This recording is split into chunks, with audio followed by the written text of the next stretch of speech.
Сәлем достар, сіздермен Айгерім. Бүгін біз сіздермен өте дәмді карамельный пирог дайындайтын боламыз.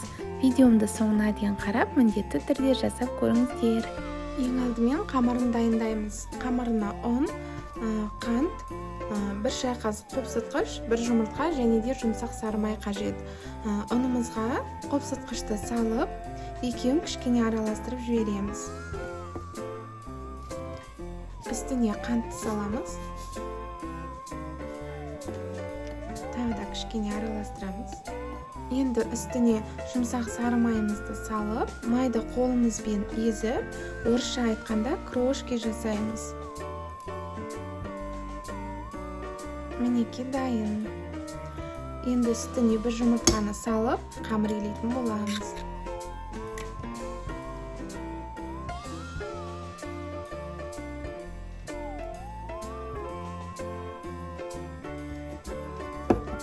Мінекей қамырымыз дайын. Енді осыны салафанға орап, жарты сағатқа тоңазытқышқа қойып аламыз. Енді салмасын дайындаймыз. Салмасына бір банка вареная сгущенка, қаймақ және 3 жұмыртқа қажет. Таза ыдысқа ең алдымен вареная сгущенканы саламыз. Үстіне қаймақты саламыз.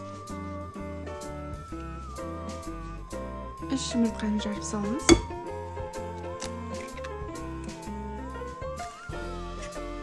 Миксерлемейміз. Осындай венчикпен немесе шанышқының көмегімен араластырсаңыздар болады. Көп араластырмаймыз, массамыз бір келкі болғанға дейін ғана араластырамыз.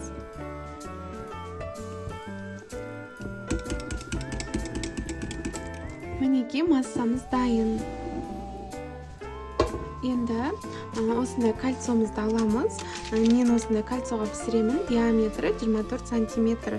Астына пергамент қағазын төсеңіздер. Тоңазытқыштағы қамырды шығарамыз. Қамырды екіге бөліп, бір бөлігін жандарын, яғни бортикке жасаймыз.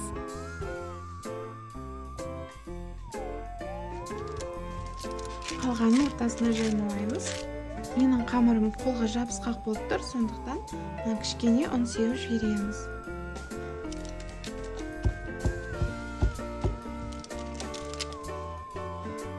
Мінекей дайын. Енді ортасына салмасын құямыз. Осылай кішкене түзулеп жібереміз. Енді осыны қызып тұрған пеште 180 градуста 40-45 минут пісіреміз. Пирогымыз пісті, жарты сағаттай суытып алдық. Енді кольцодан шығарамыз. Мінекей дайын, әдемі болып шықты. Қазір сіздерге кесіп көрсететін боламын. Бұл пирогты өзім бірінші рет жасадым.